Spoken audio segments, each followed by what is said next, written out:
Hi guys. Today we'll delve into the case of a girl who went for a walk and disappeared under strange circumstances. What happened next shocked everyone with unexpected twists and chilling discoveries. This case became one of the most perplexing in American history, but in the end, detectives managed to uncover the truth.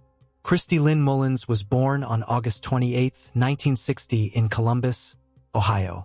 She grew up in a large family with 5 children. They all lived in a quiet neighborhood away from the hustle and bustle of the city. In the summer of 1975, when Christy was 14, she spent most of her time hanging out with her friends and her sisters. Their favorite spot was the pool at the nearby residential complex, especially on hot summer days. Sometimes she also worked as a babysitter, looking after the kids of people she knew. On August 22nd, one of them asked Christy to watch her child until late in the evening.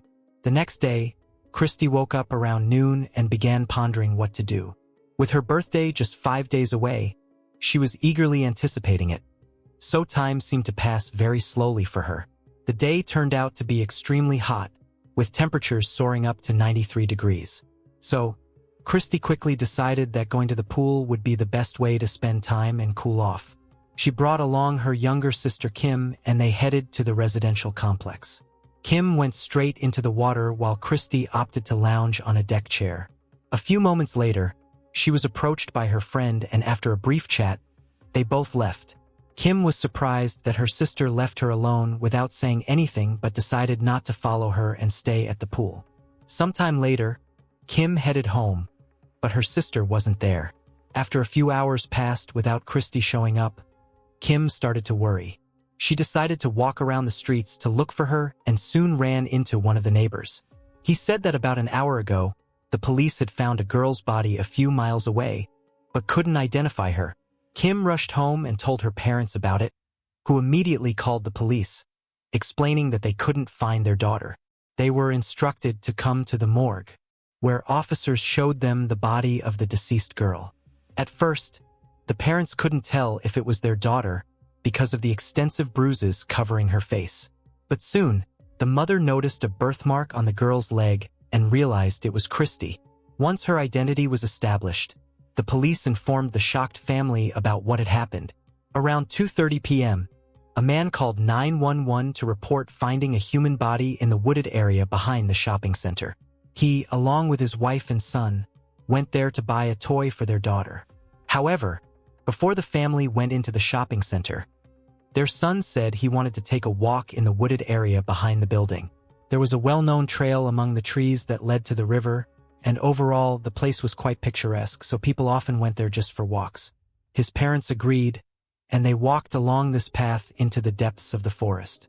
As the family was coming back, they noticed something strange happening a few yards off the trail. Upon closer inspection, they saw a man on the ground, leaning over someone and striking them with a piece of wood. The man saw them, got up, and fled.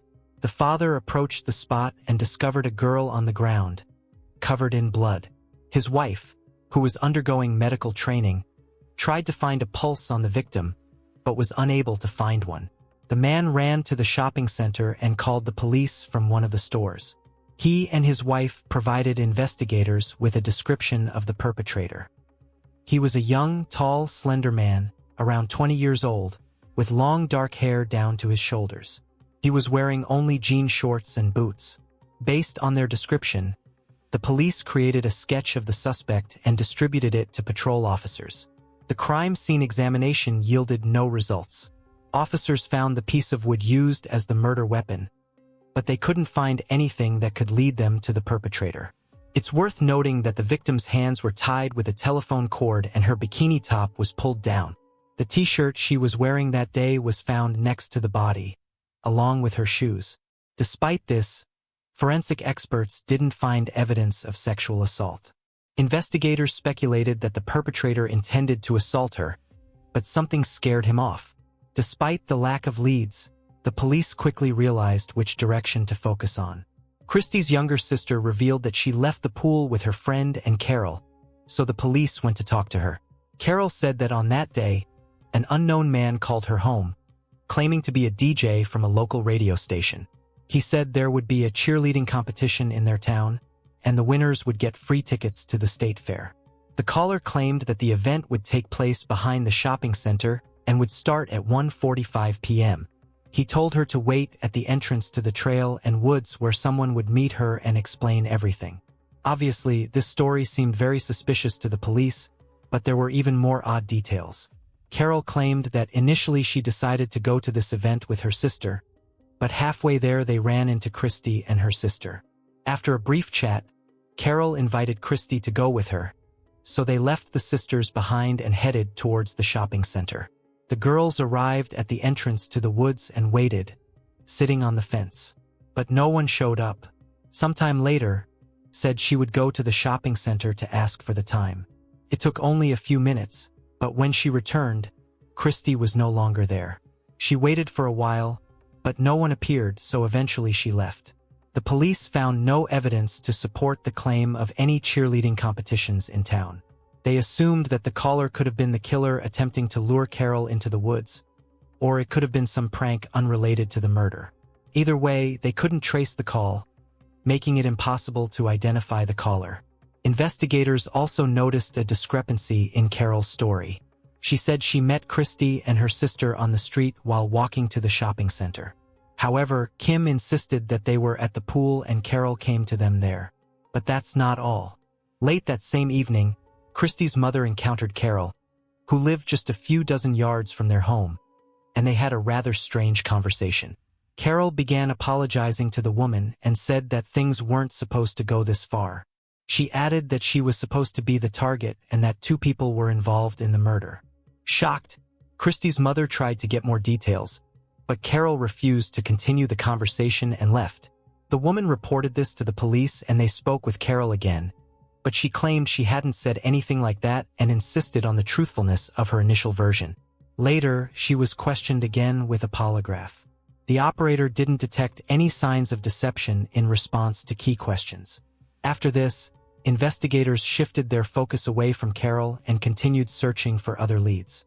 In the following days, as news of the brutal murders spread throughout the city, local residents were gripped by widespread fear, realizing that a dangerous criminal was still at large.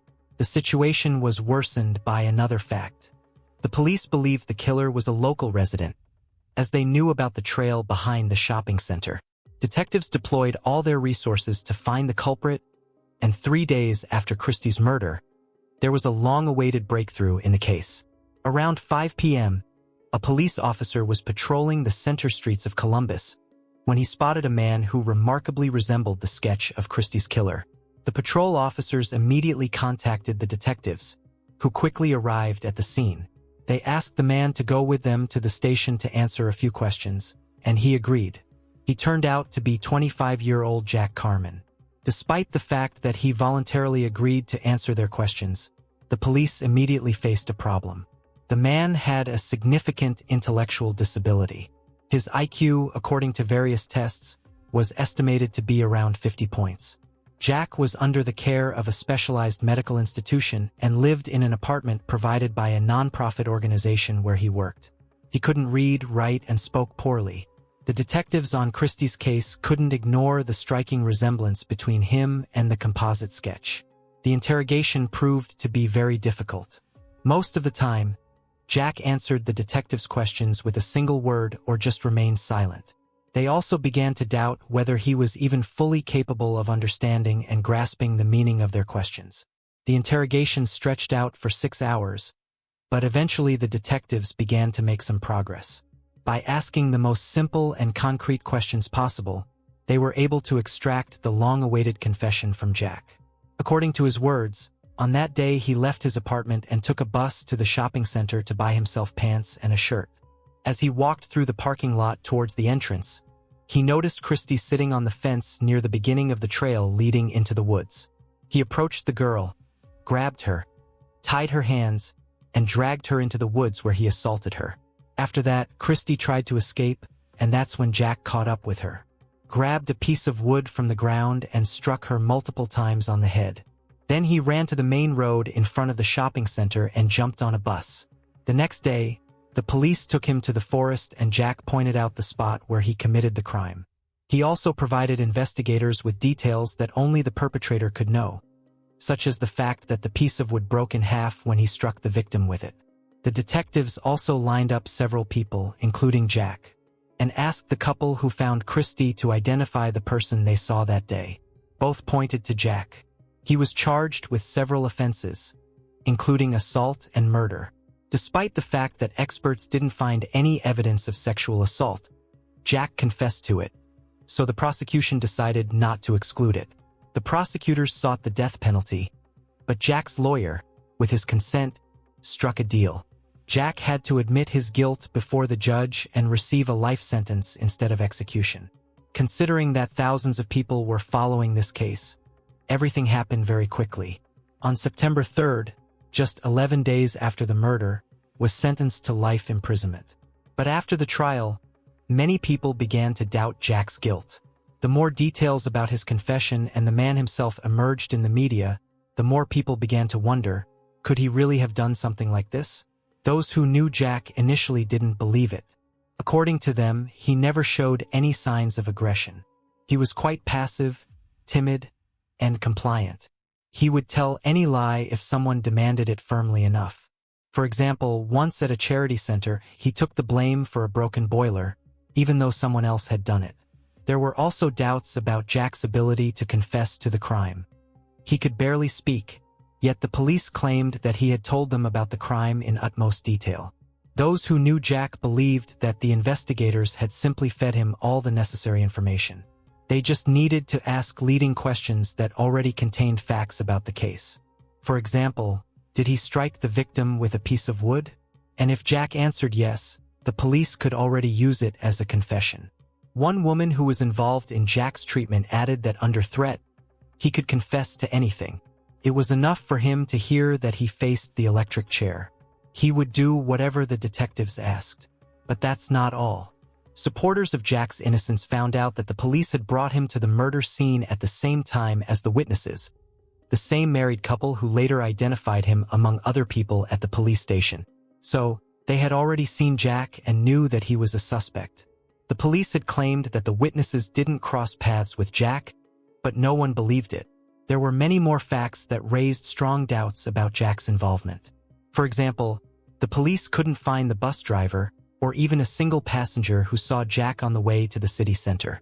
According to his own confession, that's how he got home. But the most significant factor was the testimony of several people in the charity organization building where Jack lived and worked. They claimed to have seen him around 1:30 p.m. If he was indeed there, he had absolutely no chance of taking a bus to the shopping center on the outskirts of the city and committing the murder by 1:50 p.m. Even if he had left immediately after being seen by the witnesses, the bus would take at least 40 minutes to cover that distance.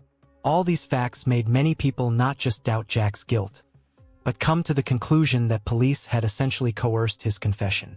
Even Christie's parents started to doubt that he was the real killer. On September 9th, just 6 days after the verdict, around 70 people gathered in front of the city hall to draw attention to the case and demand a thorough investigation. They formed a public committee with the goal of seeking justice. Thanks to this, Jack found a new lawyer who quickly filed for a case review. Several months later, a judge revoked Jack's confession and ordered a new trial. Now, the prosecution had to prove his guilt practically from scratch, which seemed like an almost impossible task. While preparations for the new trial were underway, Christie's father, Norman Mills, conducted his own investigation. From the beginning, he didn't believe the detectives, thinking they weren't doing enough to find his daughter's killer. Eventually, he decided not to rely on the police and started searching for answers himself.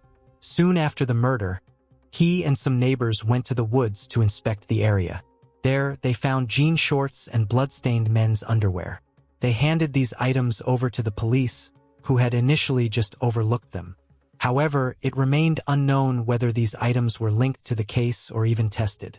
The new trial for Jack began only in 1977, 2 years after the murder. Starting from his teenage years, he had been arrested numerous times for various offenses, serving 3 prison terms. He had successfully escaped from jail twice before being caught and sent back. At the time of Jack's trial, he was serving his 4th sentence. This time, Henry had set his own house on fire to collect insurance money. The lawyers had also reviewed the evidence from Christie's case and found several very suspicious details. In his testimony, Henry said he found her body, ran up to it, and tossed aside a blood-stained piece of wood. He explained this by saying he was in a state of shock at the time, but such an action still seemed odd. Why would he pick up the murder weapon and throw it away from the body without any apparent reason? He also claimed he thought the girl was still alive, so he took off his shirt and pressed it to her face. This action also raised questions. Did he really try to stop the bleeding, or did his shirt get bloody during the murder and he needed to justify it somehow? Jack's lawyers found a store employee in the mall where Henry ran to call the police. She said he wasn't wearing a shirt but had jean shorts on, although by the time the police arrived, he was already wearing different pants. The employee also claimed Henry had a fresh bruise on his face, as if someone had hit him. When asked why she didn't immediately tell the police about this, she said no one simply asked her. The officers themselves should have noticed this bruise, but they ignored it. Back then, Henry also agreed to take a polygraph test, but he ended up vomiting right on the machine, so the police didn't arrange a new test. Another witness was Henry's neighbor. He said that on the night of the murder, he spoke with Henry and noticed many fresh scratches on his hands. The man also mentioned seeing a telephone cord in Henry's garage of the same color and shape as the one used to tie the victim's hands. But that's not all. The neighbor stated that Henry once told him a very strange story. He claimed to know Carol, Christie's 14-year-old friend, and that they used to swim naked together in the pool. Considering he was 25 at the time, this story shocked everyone involved in the case. However, finding any direct evidence that this actually happened was simply impossible. Yet, it indicated that Henry was acquainted with Carol, who also had a direct connection to the case. His wife, Pam, also testified in court. She said everything had happened exactly as they told the police on the first day. They went to the mall and their son wanted to take a walk. They went to the woods and found the body. Pam added that up until that point, Henry had been at home and only stepped out for a few minutes to chase away the neighborhood kids who had started throwing firecrackers into their yard. Carol also testified. She stated that she had never met Henry. She was also asked about what she had meant when she told the victim's mother that things shouldn't have escalated so far. But Carol once again claimed she didn't remember saying anything like that. Henry himself was also brought into the courtroom from prison. He repeated his story without any changes, and insisted that he had nothing to do with the crime. One of the most significant moments of the trial was the display of the full recording of Jack's interrogation. After viewing it, it became apparent to everyone that Jack was simply coerced into confirming the detective's words that he had committed the murder. Jack barely spoke and apparently didn't fully understand what the police wanted from him. But that wasn't the most crucial moment of the trial. On the fifth day, another unexpected witness appeared, neither anticipated by the prosecution nor Jack's lawyers. It was Bobby, Henry's stepson, and his testimony truly shocked everyone following the case. The boy revealed that on that day, Henry did indeed leave the house to chase away kids throwing firecrackers in their yard. However, he was gone for more than just a few minutes as his mother had claimed, but for over half an hour. When Henry returned home, his shirt and sandals were missing. He had scratches on his arms and face. Henry called Pam into another room, where they had a conversation. After that, they came out and told Bobby that they were all going to the shopping center. Upon arriving, the parents immediately led him to the trail behind the shopping center. The boy claimed that he hadn't asked to go there for a walk, as his parents had initially stated. They entered the woods and almost immediately found Henry's sandals, one of which was torn. A little further, they saw Christie's body, and his mother instructed Bobby never to tell anyone about what he saw. The boy added that he only decided to tell the truth after having a conversation with his biological father, who had convinced him to do the right thing. His grandmother also testified in court and recounted one strange episode involving Henry. She, along with him and Pam, attended Christie's farewell ceremony. On the way back, the woman said what a tragedy it was, and Henry suddenly replied, "It will teach her to keep her mouth shut." Another witness was Henry's friend. He said that Henry once confessed to him that he killed Christie. He added that the killing was accidental, not planned. In the end, this trial left practically no doubt that Jack had no involvement in the crime, and eventually, all charges against him were dropped. But here's where it gets interesting. Despite the overwhelming evidence pointing to Henry's involvement, the prosecutor stated that he had no intention of pursuing a case against him. He also noted that the initial investigation was conducted in the best possible way. However, the prosecutor pointed out that the police either failed to notice or ignored a vast amount of clues and evidence available to them from day one. His response sparked a wave of public outrage. It reached such heights that 2 days later, the prosecutor had to backtrack and agree to reopen the investigation into Christie's case. But here was a serious problem. Investigators relied on the initial investigation, including the testimonies of Henry and Pam. In other words, the police still operated under the assumption that the couple stumbled upon Christie's body in the woods with a long-haired, shirtless man looming over her. For this reason, investigators stated that they would be looking for new suspects resembling Jack. Of course, such an approach yielded no results. The investigation continued for several months, and eventually this case went cold. Christie's father never gave up on seeking justice.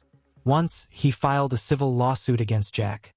But the reasons for such a move were not as simple as it might have seemed. The man didn't believe in Jack's involvement in the murder, but this legal process would have granted him access to the case files, giving him the opportunity to collect all the available information. Unfortunately, this also yielded no results. In 2006, Christie's father passed away from cancer, never having closure in the case. For a long time, there was no progress in the investigation of Christie's murder until 2013, when former attorney John Aller took an interest in the case. He decided to conduct his own investigation, reaching out to all involved parties, hoping to find new leads. Christie's relatives handed him a box containing all of her father's records, which he had been gathering up until his death. Aller went through them all, spoke to dozens of people, and it became evident to him that the culprit behind this murder was none other than Henry. During his investigation, he found out that Christie's friend, Carol, was into smoking marijuana at the time. Digging deeper, he uncovered something else and concluded that she, like some other teenagers, apparently was buying it from Henry.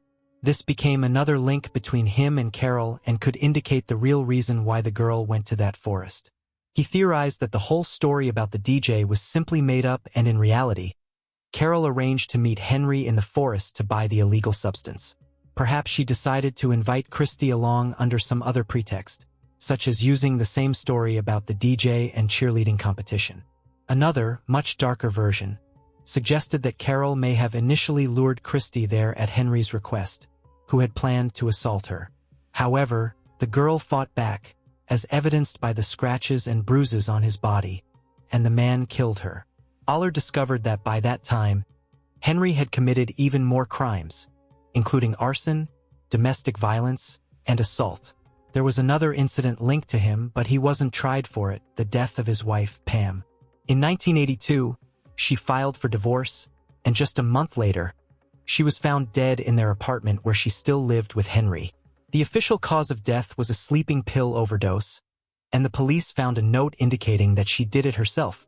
Pam's relatives didn't believe this version and suspected that Henry had tampered with the pills. The strangest part of this whole story was that no package of sleeping pills was found in the apartment, even though Pam obviously couldn't have disposed of it after taking such a large amount.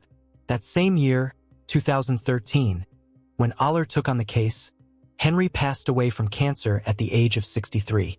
Despite this, Aller continued his work and released a book containing all available information about Christie's murder. The release of the book sparked a new wave of interest in the case, and Christie's relatives, along with other people, began demanding to reopen the investigation. Several of Henry's relatives also reached out to Aller, stating that their entire family knew that he was the one who killed the girl, but kept silent. One of them recounted that a few months before her 16th birthday, Henry had given her a car as a gift. They went for a ride together, and at some point he asked her to stop, looked at her, and said that he had killed Christie, detailing the crime in full. The woman said she couldn't believe it. According to her, Henry had been drinking a lot, and she thought he had simply made up this story under the influence of alcohol. However, after reading Aller's book, everything fell into place for her. All of this led to the reopening of the murder investigation in May of 2014. For many months, detectives re-examined all the available evidence, interviewed dozens of people, and re-evaluated the leads. In his confession to his relative, Henry mentioned that he had assaulted Christie. At the time, medical experts found no evidence of that, but now, with modern technology, they re-examined Christie's clothing and found traces of semen. Unfortunately, the traces were so small that conducting DNA analysis was simply impossible. The investigation continued until the end of 2015, when detectives called a press conference. 40 years after the murder, they finally announced that they have no doubt that Henry was the one who committed it. However, since he was no longer alive, they couldn't take this case to court. It was officially declared solved and the investigation was closed. Without Henry's confession, investigators couldn't be 100% sure of exactly what had happened, but they had a strong idea. Most likely, when Henry had left home that day, he went to the trail behind the shopping center. Perhaps Carol invited him there so she could buy that part cannot be confirmed. Once there, he saw Christie alone and decided to assault her. He tied her hands with a phone cord and took her further into the woods where she fought back. Christie managed to scratch him and hit him on the face, after which Henry likely knocked her down and killed her with a piece of wood he had found nearby. He then returned home, told his wife what had happened, and they both came up with a plan how he could avoid punishment. It's worth mentioning that Carol never told the truth after all these years. It's possible she was somehow involved, and we can't exclude that one day she'll come forward. During the press conference, the police also apologized to Christie's family for how negligently their predecessors handled the case. There was enough evidence from the beginning to charge Henry with the murder, but the investigators either didn't notice it or simply ignored it. Share your thoughts on this story in the comments section.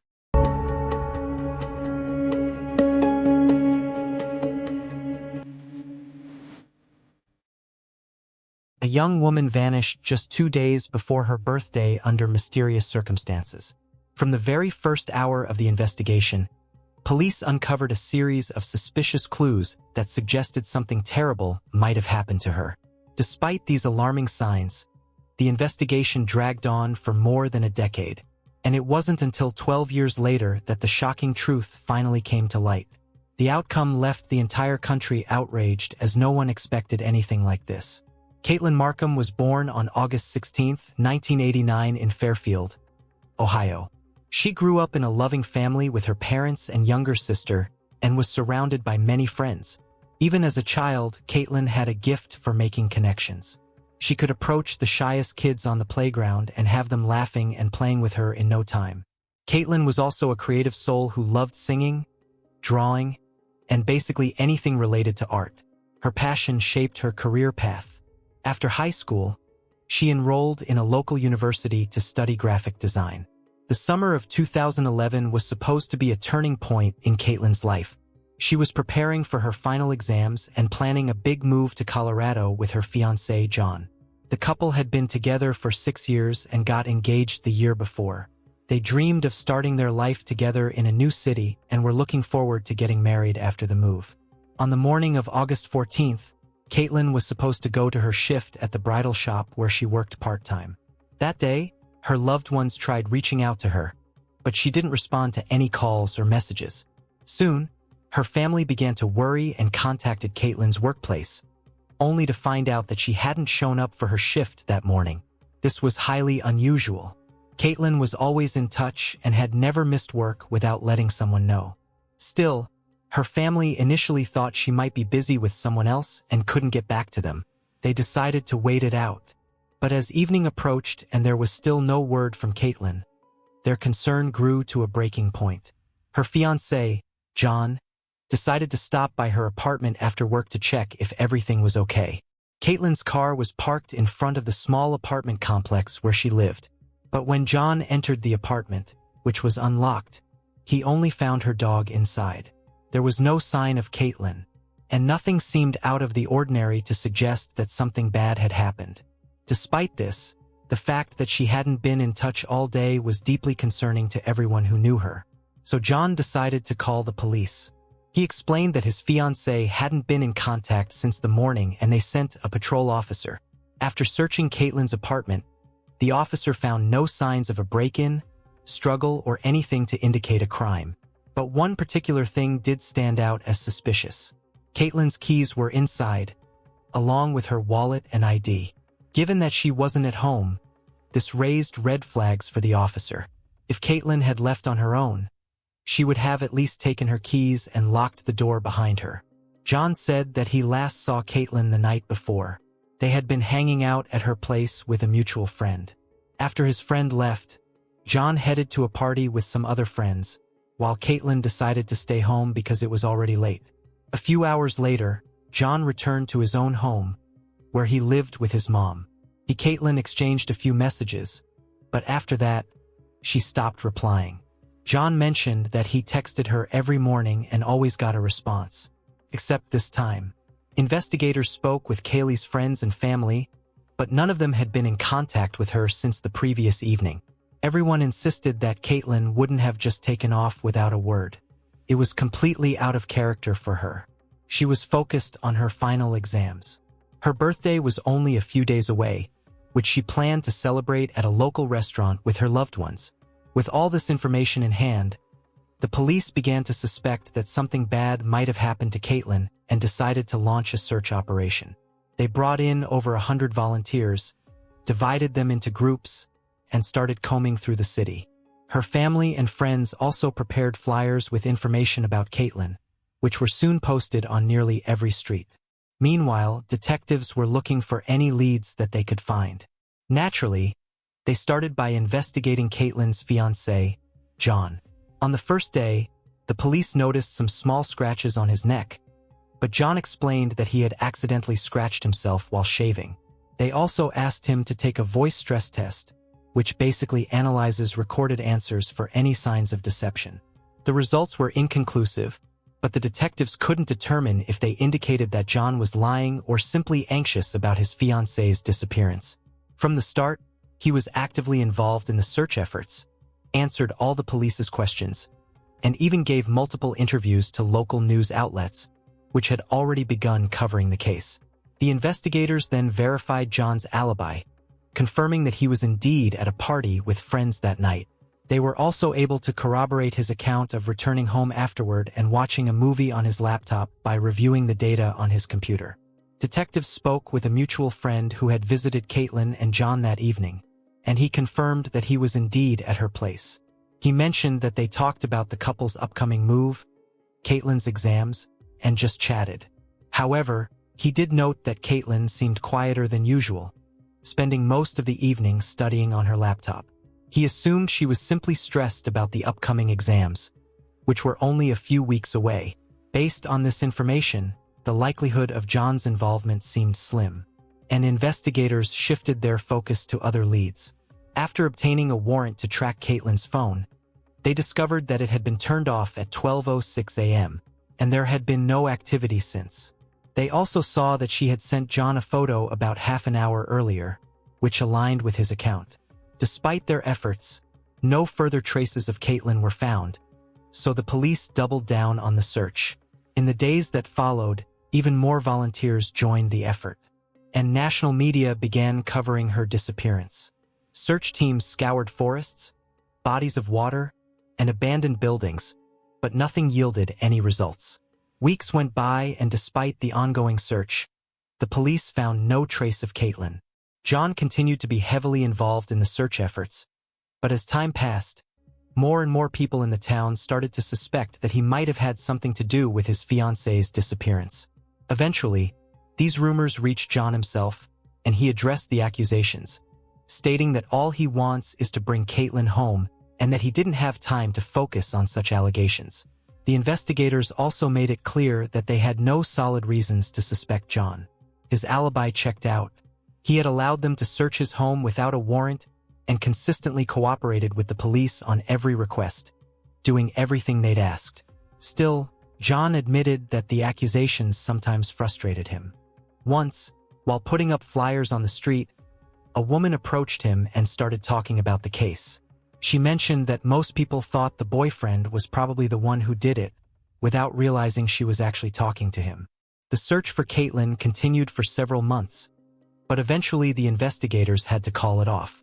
Despite their efforts, they hadn't found a single clue, so the police decided to focus on the investigation and follow up on any new leads. By that time, Caitlin's case had gained national attention and the detectives had received hundreds of tips. They thoroughly looked into each one, but none brought them any closer to finding the missing young woman. The authorities also kept increasing the reward for information, which reached $50,000 within the first few months. The case remained cold for almost a year, until a rather unexpected twist. Police in Miami arrested a 28-year-old man for assaulting a college student.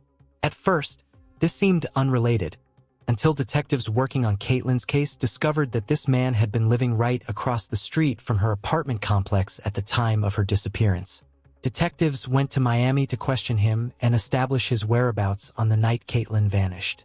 But after a thorough investigation, they concluded that he had no opportunity to commit the crime, and he was ruled out as a suspect.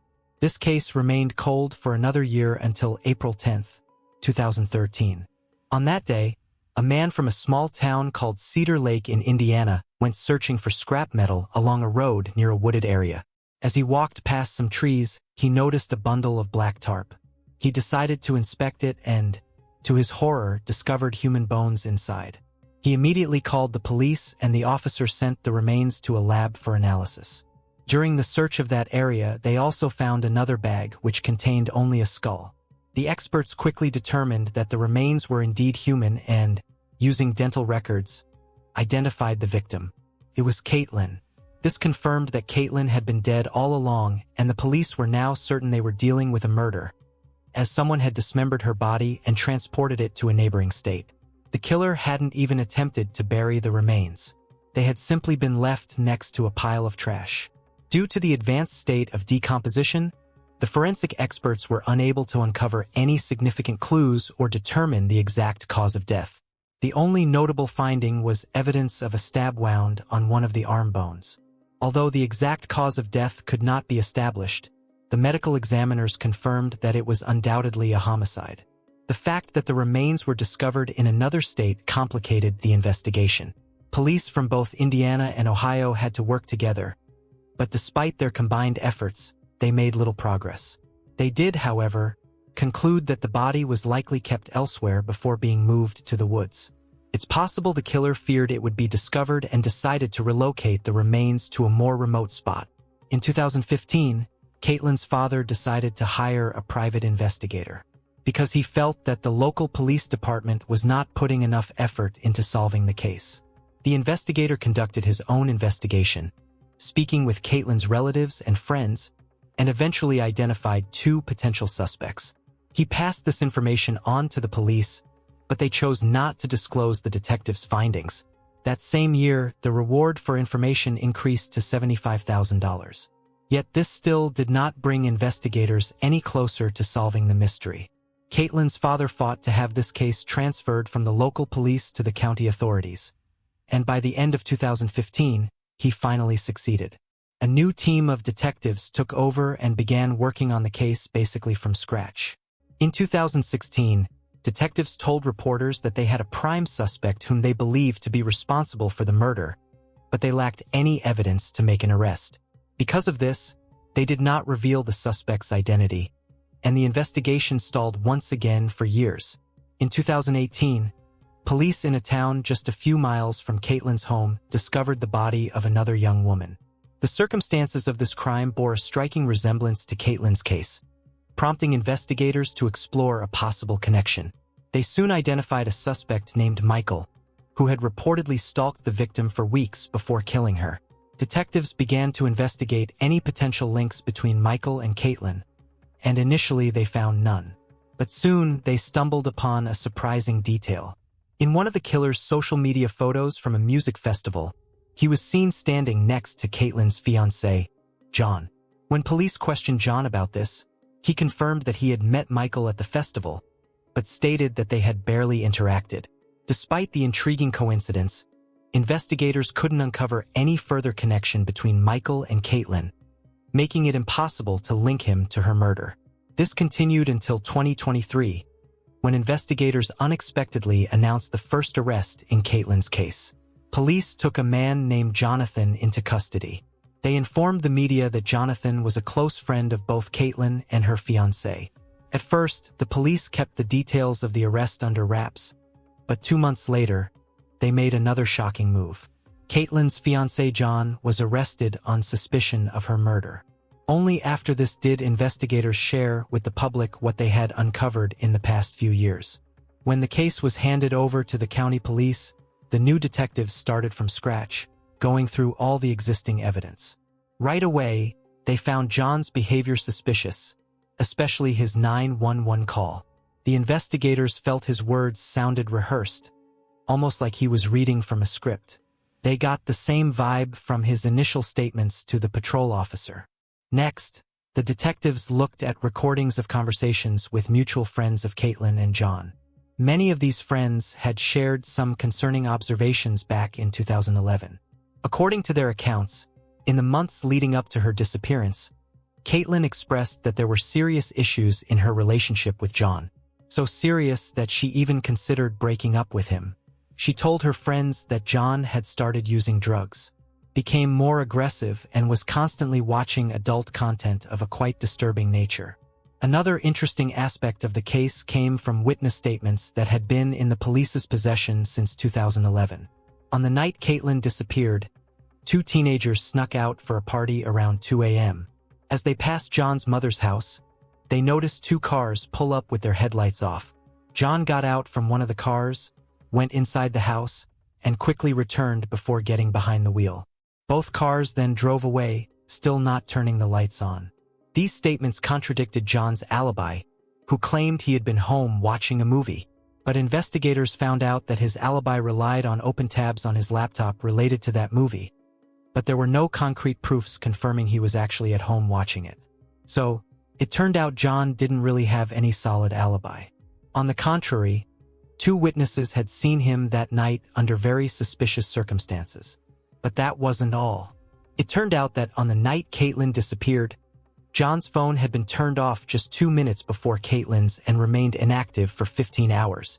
John also deleted several messages he had sent to his fiancée that evening, leaving their content a mystery.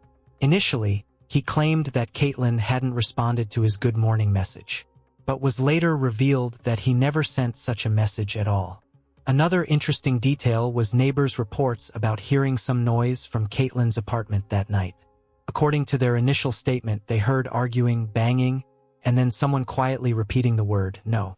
John, on the other hand, insisted there was no argument between them, and the original team of investigators, for some reason, didn't find this odd at all. After reviewing all this information, the detectives concluded that John had been the only serious suspect from the start, but they needed more evidence. They re-interviewed Caitlin's friends, which led to a surprising discovery. One female friend revealed that just a few months after Caitlin's disappearance, John confessed he had romantic feelings for her. This revelation shocked her, especially since John had still been participating in the search efforts for his missing fiancée and expressing how much he missed Caitlin. The detectives also re-interviewed all the witnesses and eventually obtained a search warrant for John's mother's house, where he had been living at the time of the murder. There, they discovered a black tarp identical to the one that had covered Caitlin's remains. In his room, the police found several disturbing poems handwritten by John. One poem contained a troubling inner dialogue. The detectives also discovered that John had been quite aggressive toward his new wife. By that time, he had a family and children, and the police found video footage showing him yelling at his wife while holding their young daughter. Finally, the detectives determined that the location where Caitlin's remains were found was all along the route to John's father's farm, a place he visited frequently. This fact confirmed his familiarity with the area. Putting all this information together, the detectives decided to confront John. He denied any involvement in the murder. When they pointed out all the suspicious details and inconsistencies, he calmly responded that they were merely circumstantial. Unfortunately for investigators, he was right. They understood that with this limited evidence, they were unlikely to secure a conviction, as there was no solid proof linking him to the crime. However, They could arrest him for providing false statements based on witness accounts that placed him leaving his house at 2 a.m. But there was another complication.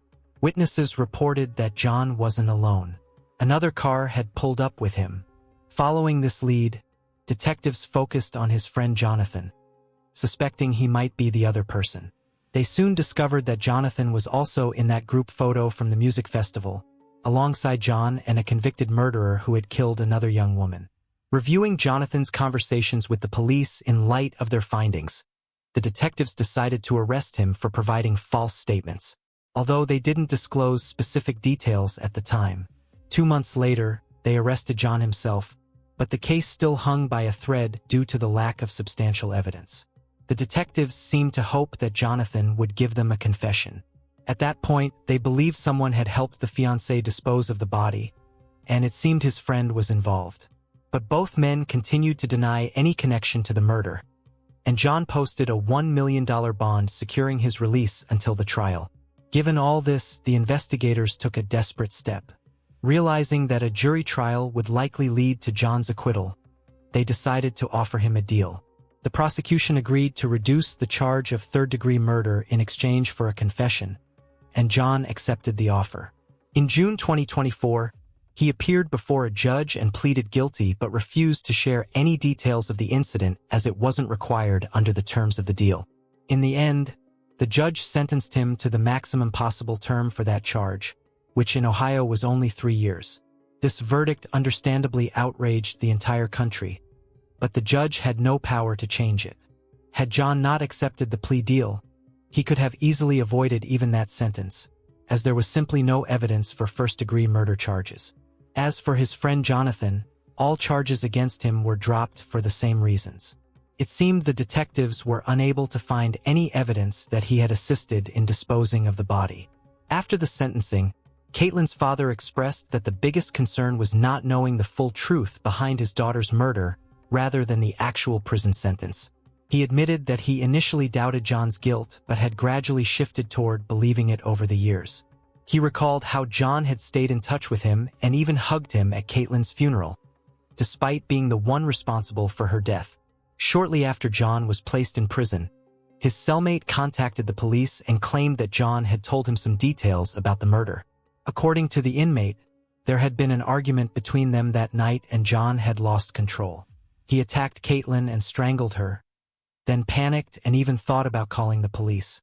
He also considered staging the scene to make it look like Caitlin had done it herself, but ultimately decided to dispose of her body instead. But the detectives were hesitant to believe this account. They assumed that John might have told this story because it actually aligned with the existing evidence, but whether he was telling the truth was still an open question. The police believe that the murder could have been premeditated rather than an impulsive act of rage. One detective who interrogated John was convinced that the man was a psychopath. He stated that he had spoken to many criminals throughout his career, but John stood out among all of them. Despite all this, there was no way to change the sentence, and John would be released in 2027 when he turned 39. The victim's parents had given up hope of ever learning the full truth. Even if John decided to confess, they would likely struggle to believe him. They were left to watch as he served a minimal sentence behind bars and would eventually return to society, where his actions could potentially harm others. The police are also continuing to investigate a possible connection between John, his friend, and the man convicted of killing another woman. They do not rule out the possibility that the trio could have bonded over their twisted fantasies and shared tendencies toward violence, but there is no evidence to support this theory yet. Share your thoughts on this story in the comments section, and don't forget to press the like button if you are enjoying my video so far.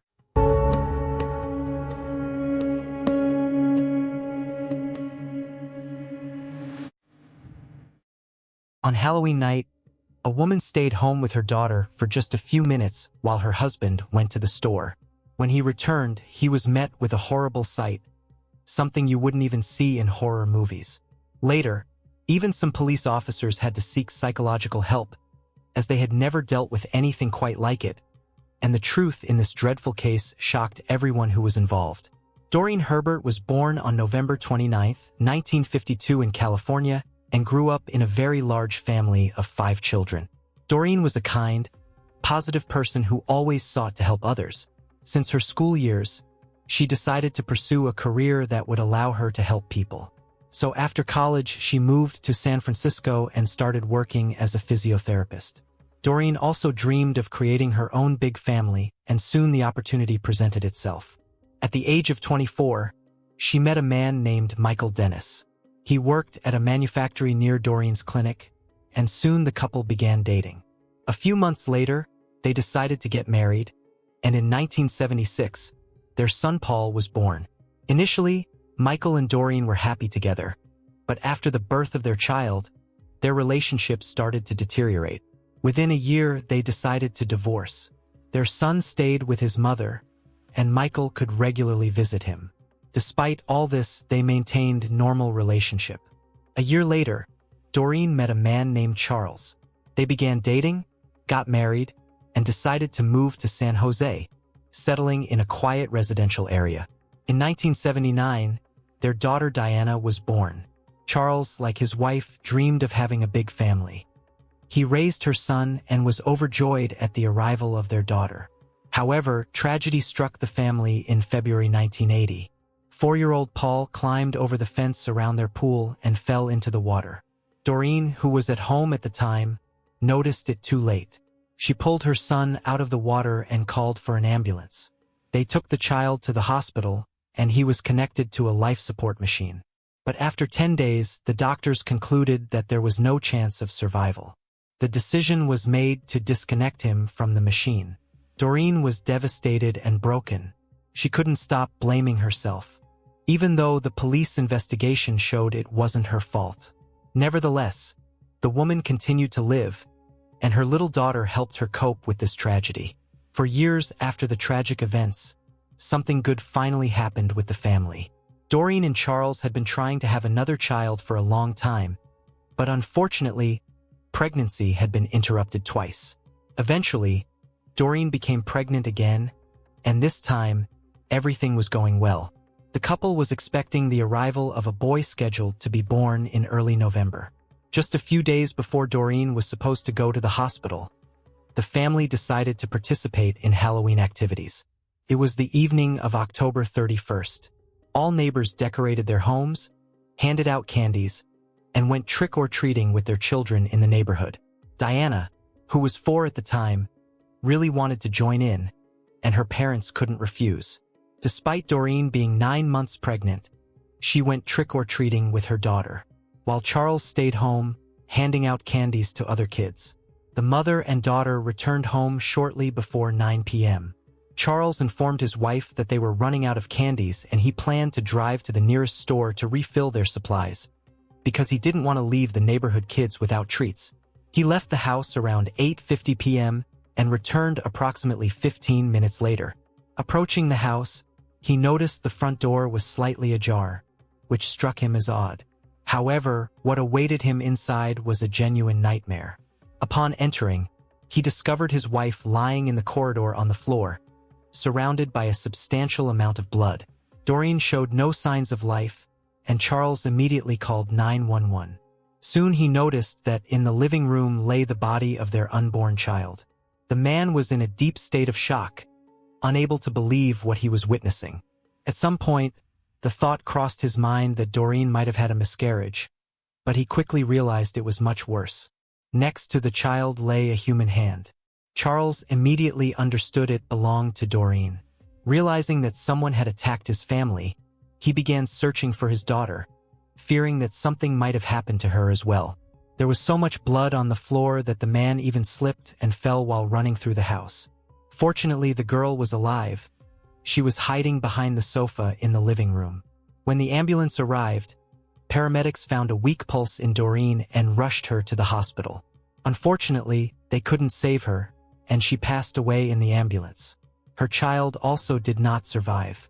Besides being removed from the woman's womb, the unknown assailant inflicted numerous blows on the baby. Medical experts examined Doreen's body and concluded that she had been struck numerous times with a long, sharp object resembling a sword or machete. Meanwhile, the police investigated the house, which resembled a scene from a horrific horror movie. Later, several officers sought psychological help. as even they couldn't cope with what they had witnessed. Blood was everywhere, on the floor, walls, and even the ceiling. Investigators examined the entire house but didn't find the perpetrator or any clues. Outside the house, police saw bloody footprints on the sidewalk. They stopped in the middle of the road, leading investigators to believe the killer had gotten into a car at that spot. Soon discovered another clue. On the lawn in front of the house, there was a wolf mask covered in blood. They speculated that it might belong to the killer, as Charles stated they never owned such a mask. The evidence was sent to the laboratory, and police tried to talk to Diana. The girl was in complete shock, but she was the sole witness to what happened and potentially could help identify the assailant.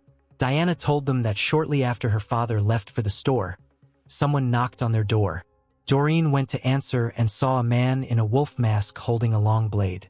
He told her, "I'm going to kill you now." After that, the woman screamed at her daughter to run out of the house, and the girl hid behind the sofa. Diana couldn't recall what happened next to the moment when her father found her. She also couldn't help the police identify the attacker as he was wearing a wolf mask. Initially, investigators considered the victim's husband as a suspect. They found it suspicious how his trip to the store coincided with the arrival of the killer, as Doreen was attacked just minutes after her husband left home. When Charles returned, he stepped on blood multiple times, even falling and getting covered in it. He told her, "I'm going to kill you now." After that, the woman screamed at her daughter to run out of the house, and the girl hid behind the sofa. Diana couldn't recall what happened next to the moment when her father found her.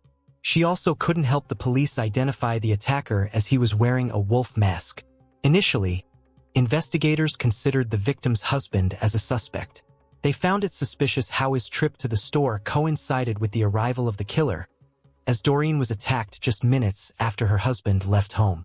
When Charles returned, he stepped on blood multiple times, even falling and getting covered in it. Police didn't rule out the possibility that he might have done this intentionally to have an excuse for the blood on his clothes. However, detectives quickly found several inconsistencies in this theory. Firstly, Charles's shoes clearly didn't match those that left bloody footprints on the street. Secondly, the killer likely got into a car parked on the road in front of the house, but there were no blood traces found in Charles's vehicle, nor a different pair of shoes. Police went to the store Charles visited and spoke to the staff member. He confirmed that Charles did buy candies from him that evening, indicating he didn't have time to commit the murder. Surveillance footage from the store also supported this alibi. So detectives temporarily stopped considering him the prime suspect and asked Charles if he had anyone in mind who might wish harm to his family. And the men immediately pointed to Doreen's ex-husband Michael. According to Charles initially, Michael maintained a normal relationship with his ex-wife, but everything changed after the death of their son, who drowned in the pool. Michael blamed Doreen, believing she deliberately killed the boy to cut all connections with him. He even filed a civil lawsuit against her, seeking to hold her responsible for the child's death, but lost the case. Even during the time when Michael and Doreen were still married, he occasionally behaved quite strangely. After the birth of their son, he often fell into depression, distancing himself from both his wife and child. Doreen believed all of this somehow connected to his childhood traumas. Michael had hearing problems from an early age, requiring him to constantly wear a bulky hearing aid. In those days, it was a rather large device, and because of it, other children constantly teased Michael. All of this led to the man growing up introverted, practically having no friends, and avoiding interaction with women. Despite seemingly leaving these issues behind after meeting Doreen, Michael couldn't shake off his old problems completely. This became one of the main reasons for the couple's decision to divorce. When Doreen married Charles, Michael began harboring resentment and animosity towards her, especially disliking the fact that another man was raising his son. These feelings intensified after Paul's death, and he started genuinely hating his ex-wife. Michael also lost his job where he had spent most of his adult life. This factor also had some negative effect on him. After hearing all of this, the detectives decided to go to the man's house and talk to him. Charles's account was clearly insufficient to make Michael the prime suspect, but since he lived only 2 miles from Doreen's house, they decided to pay him a visit right away. Officers arrived at his home around midnight and saw the pickup truck parked near the garage. They shined a flashlight inside and saw something resembling blood on the steering wheel and keys. Afterward, they knocked on the door, but nobody answered. The lights were on, and officers could hear water running inside the house, leading them to suspect that the man might be disposing of evidence or cleaning blood-stained clothes. So they continued knocking. Michael eventually opened the door. He remained calm, even after being informed about his ex-wife's murder. The man answered all their questions nonchalantly and allowed the officers inside without a warrant. According to him, he went to the store during the day, returned home, and hadn't left since. Michael even agreed to sign voluntary consent papers to allow a search of his house. As he reached for the pen to sign, investigators noticed a deep cut on his right hand. Michael claimed he accidentally cut himself earlier while carving a pumpkin for Halloween. However, the police doubted his words. The wound was visibly fresh, and blood was still oozing from it. Meanwhile, a few officers started searching his house. Michael went upstairs with one of them since they asked him to show his ID.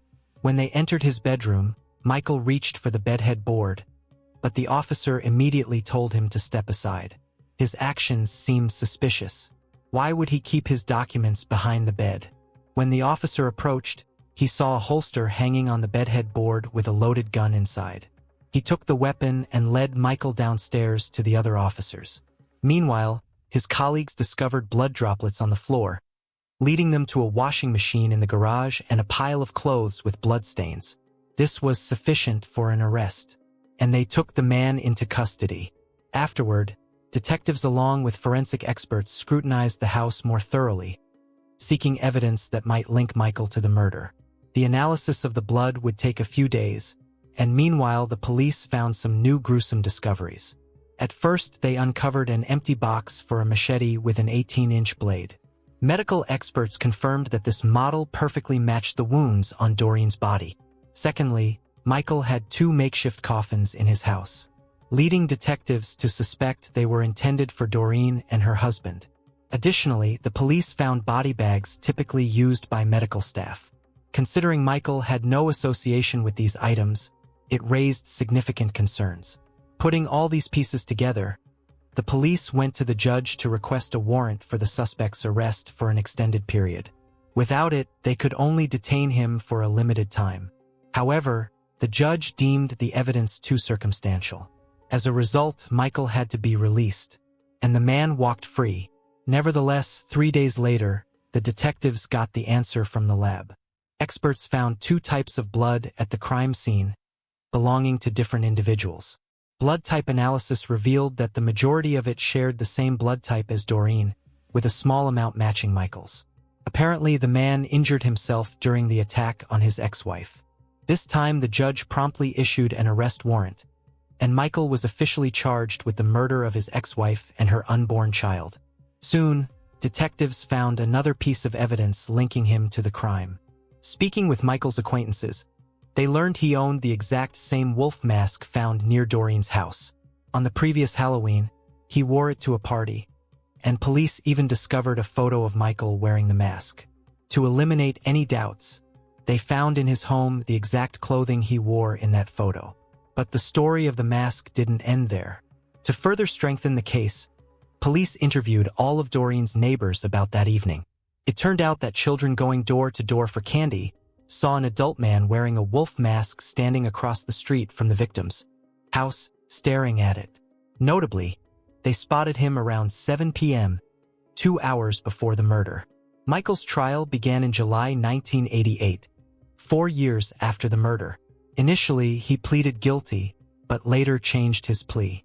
He didn't deny committing the murder, but claimed innocence due to mental health issues. A psychologist assigned to him concluded that he indeed had serious mental problems. Michael told him that he snapped because of Halloween. Witnessing other kids joyfully trick-or-treating reminded him of Paul's death, triggering his breakdown. According to Michael, he went to Doreen's house with a machete on that evening. When she opened the door, he said, "You killed my son," and added that he intended to murder her. She immediately recognized the man behind the mask, screamed for her daughter to run, and in the next second, Michael attacked her. He insisted that he was unaware of Doreen's pregnancy, a claim that seemed hard to believe.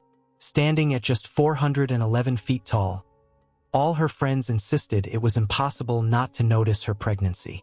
Before the tragedy, they even joked that because of her belly, Doreen had become broader than taller.